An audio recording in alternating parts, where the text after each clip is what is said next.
Now, I'm talking about things like emotional outbursts and food cravings and pimples on the skin and chest sensitivity and increased bra size, abdominal pain so bad you want to vomit or you do, knife-like vaginal pains, explosive diarrhea, heavy menstrual bleeding, clots the size of your fist. The list goes on and on for women. What a shocker of a life when you have to put up with that on a cyclical basis. Now, we know that the impacts of those symptoms affect libido, affect marital tensions, intimacy, affect personal relationships, presenteeism, meaning that you're present at work but you're not really there. It really does affect productivity. Absenteeism, the number of meds you take. The list goes on and on with regards to the impact that's affecting women.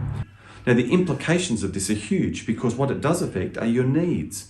Do you need hot water bottles, medications, laparotomies, hysterectomies, IUDs, the pill? Do you actually need to take time off work? Should you go for that job promotion, that career advancement, stay at work, or should you throw it all in anyway? Have you been told that it's in your head? For goodness sakes, what an insult. But have you been told that? Have you been told that it's your hormones and just put up with it? That's not the way I would like to see the future of women's healthcare. I have a much better picture of women's healthcare going forwards in the future. Now, I'm going to hold a free webinar and I'd like you to come as my guest to see what it is in terms of transparency, in terms of accountability and our model of care, and if that's the right fit for you. This is going to be fantastic.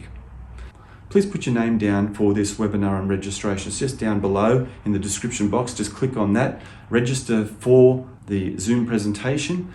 I'd love to see you there. I'd love to be able to help you help future women.